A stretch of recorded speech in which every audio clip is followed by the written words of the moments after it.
금리 인상을 자칫 한번 더 해버리게 되면 정말로 심각한 어떤 위기 상황이 올 수도 있기 때문에 연준은 아마 굉장히 긴장을 하면서, 그렇기 때문에 파월 의장이 매번 FOMC 때마다 이제 우리는 지표를 보고 데이터를 보면서 판단하겠다고 얘기했던 것 같습니다. 어쨌든 제가 봤을 때 금리 인상 끝났고요.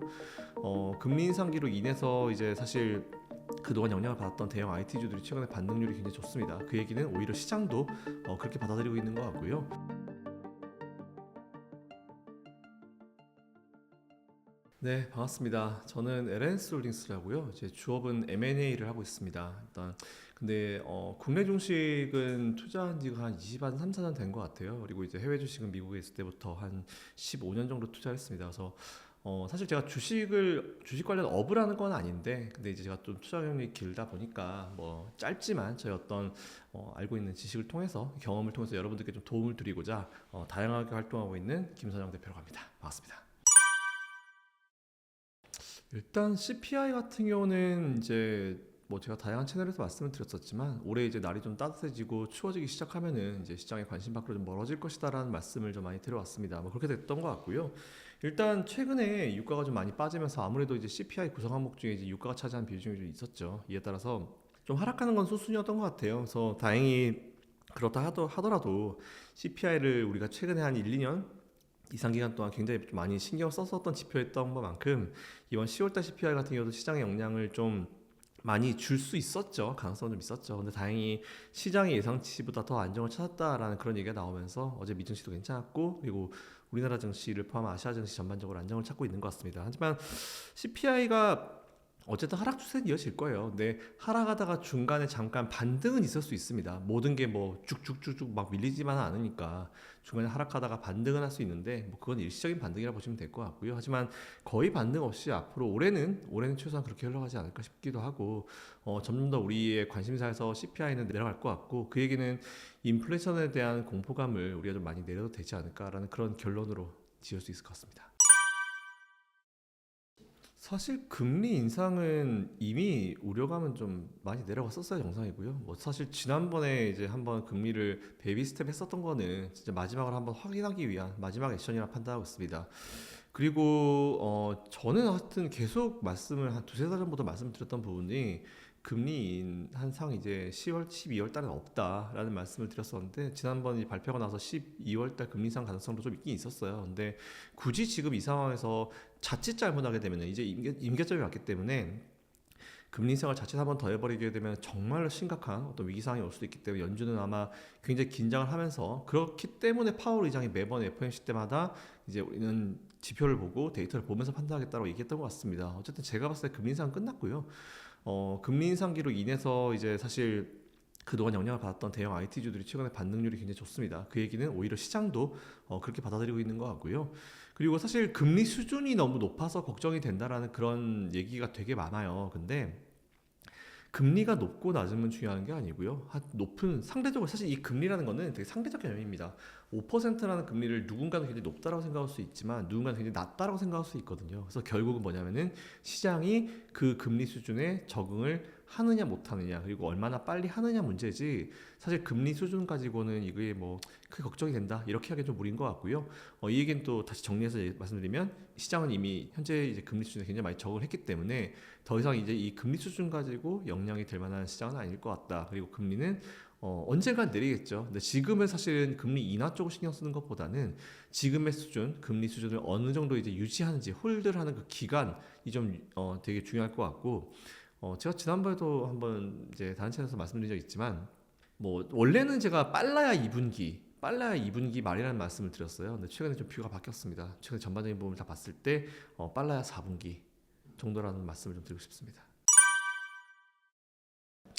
일단 제일 중요한 거는, 최근에 이제 어쨌든 10년물과 2년물 국채 금리로 우리는 생각을 할 수밖에 없어요. 근데 최근에 이제 데이터를 한번 살펴봤더니 10년물 국채 금리는 사실 굉장히 오르락 내리락 심했죠. 변동성이 심했습니다. 근데 그에 반해서 2년물 국채 금리는 사실 별 움직인 게 별로 없었어요. 근데 2년물 국채 금리가 보통 우리가 얘기하는 정책 금리입니다. 이에 따라서 만일 진짜 미국이 금리를 인하를 해야 되는 상황이거나 뭐 금리를 인하할 생각이 있다라고 하면은 2년물 국채 금리가 제일 빨리 반응할 거예요. 아래쪽으로 쭉 빠지는 우하향의 어떤 패턴이 만들어질 텐데, 오히려 지금은 횡보하는 그런 경향이 좀 강합니다. 이에 따라서 여전히 지금 미국은 금리 인하에 대한 생각이 전혀 없다라는 생각을 할 수 있고요. 그리고 파월 의장도 그렇게 얘기를 했고 굳이 금리를 인하한다라는 거는 우리가 예전에 사례를 봤을 때 이것도 제가 차트를 보시면은 일단 금리를 인하하고 나서 수개월 내에 이제 세로로 아마 제가 보내드린 차트에 세로로 이제 좀 쉐이딩 돼 있는 좀 살짝 그 회색 부분이 보이실 거예요. 근데 그 부분이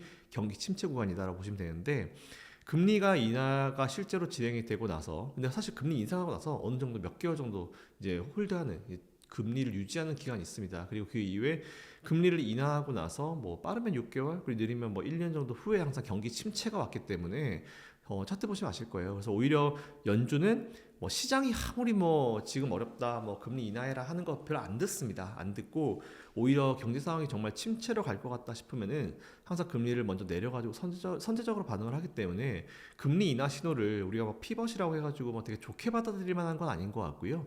금리 인하는 사실 좋긴 하죠. 금리를 하게 되면 아무래도 이제 자금 조달에 대한 비용이 줄어들기 때문에 IT주들은 튈 수 있습니다. 그래서 지수는 올라갈 수 있는데 지수가 올라감과 동시에 우리는 반대쪽으로 이거 연준이 금리 인하한다는 거는 뭔가 앞으로 상황이 조금 뭔가 애매해질 수도 있겠구나라고 생각하는구나 라고 우리가 미리 캐치할 수 있기 때문에 앞으로 금리를 인하를 언제 살짝 뉘앙스를 풍길지 모르겠지만 현재로서는 확실한 팩트는 전혀 금리 인하에 대한 어떤 뉘앙스를 풍기는 것도 전혀 없고요.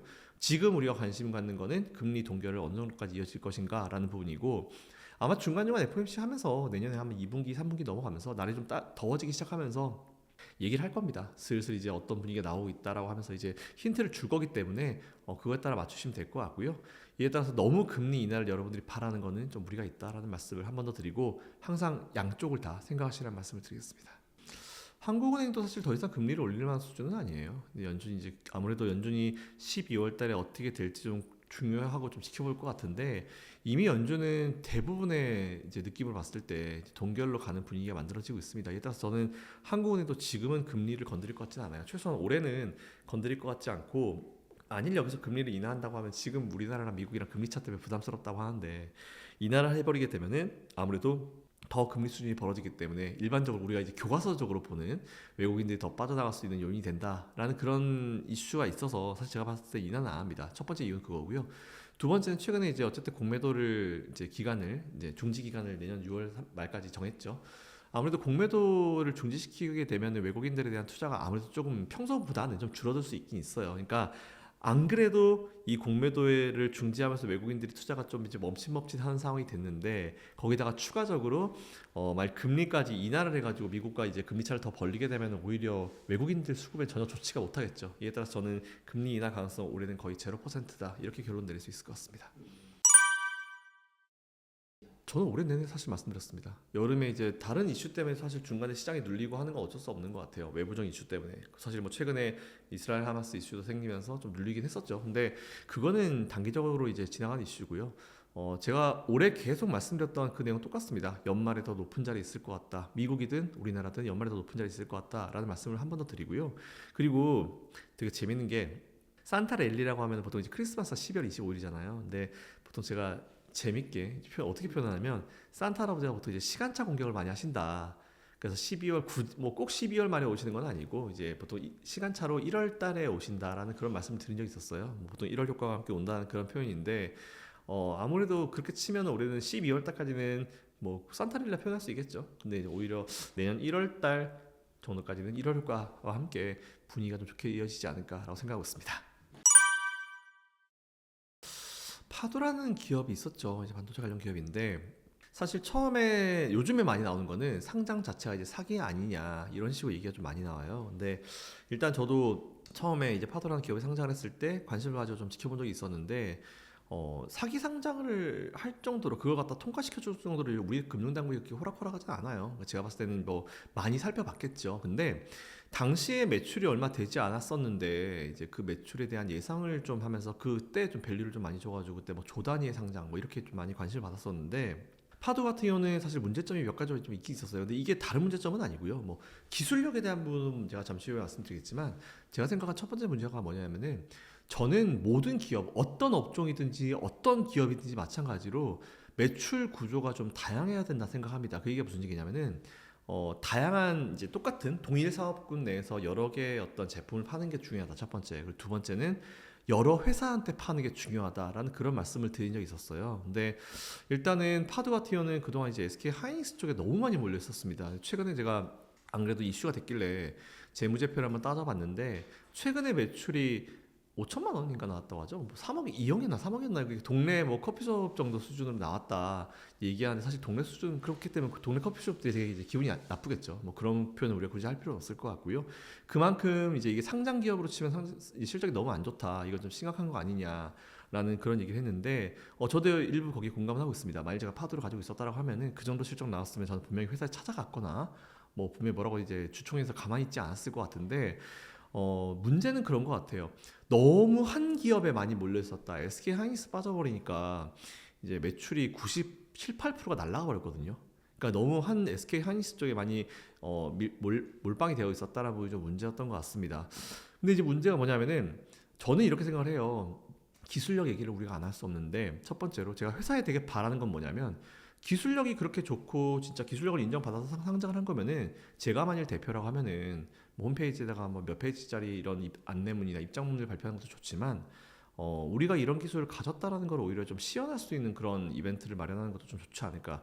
이렇게 하면서 회사 측에서는 억울하다고 하죠. 그럼 이제 억울함을 풀 수 있는 제일 좋은 방법은 이제 상장사에 일반 개인도 아니고 개인 같은 경우는 뭐 안 해 이럴 수 있지만 상장사는 이제 보통 주주들을 있기 때문에 주주들에 대해서 이제 피해를 줄 수 있는 그런 입장이잖아요. 그래서 저는 오히려 주주들을 설득하고 이제 달래는 게 원래 이제 회사에 해야 되는 입장이기 때문에 오히려 저는 가지고 있는 기술력들을 한번 좀 더 시연할 수 있는 그런 자리를 좀 마련하면 되지 않을까. 그렇게 돼서 오히려 시장의 어떤 신뢰감과 개인들의 신뢰감, 투자자들의 신뢰감을 좀 받으면 좋지 않을까 생각합니다.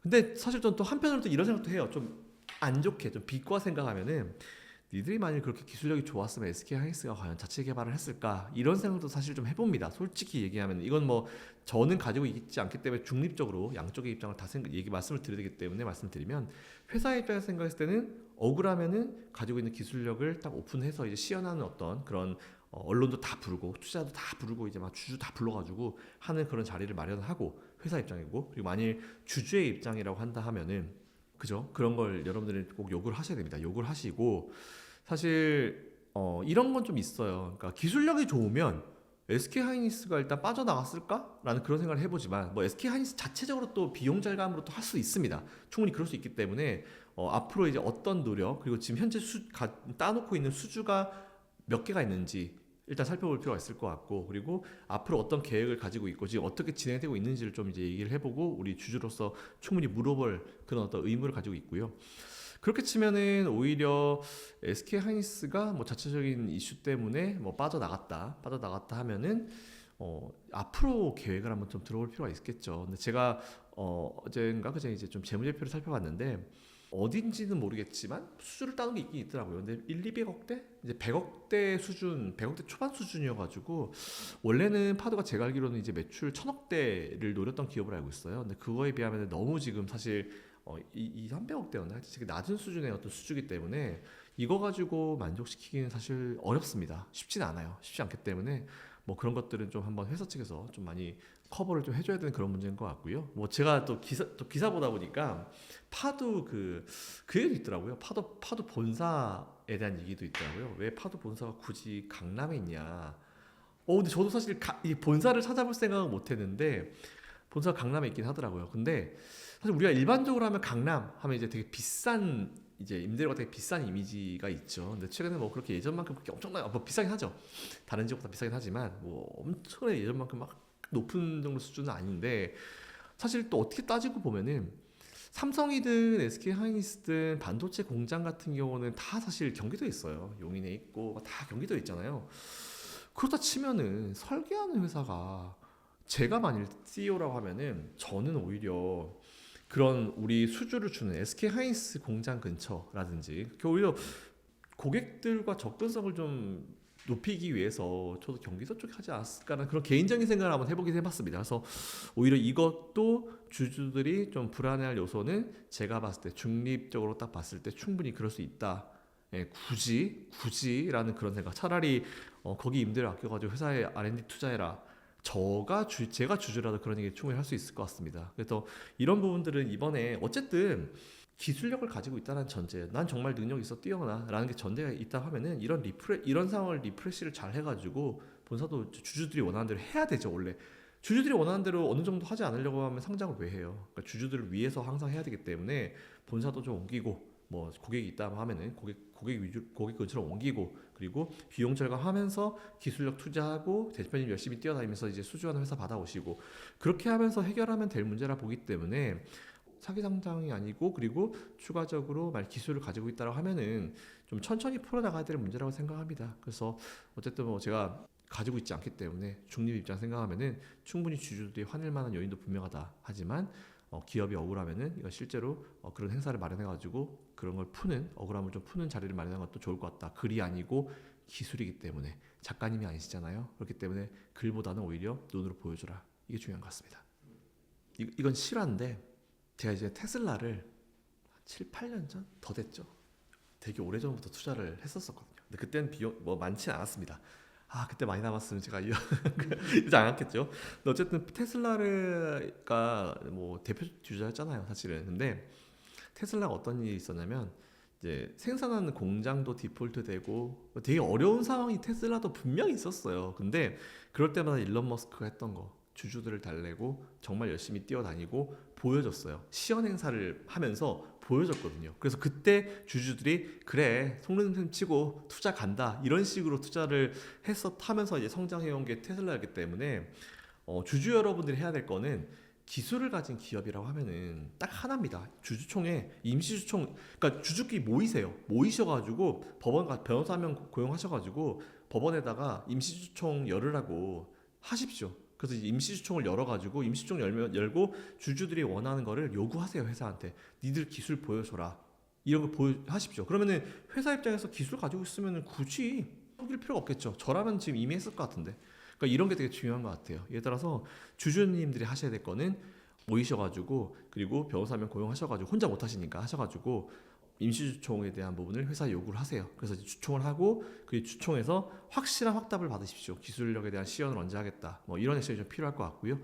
회사 입장에서는 당연히 주주들의 그 모든 그 건의들을 부당하지 않고 가능하다면 최대한 빨리 해야지 현재 주가 상황에도 좀 좋지 않을까. 그리고 오해를 좀 빨리 풀지 않을까라는 생각을 하고 있습니다.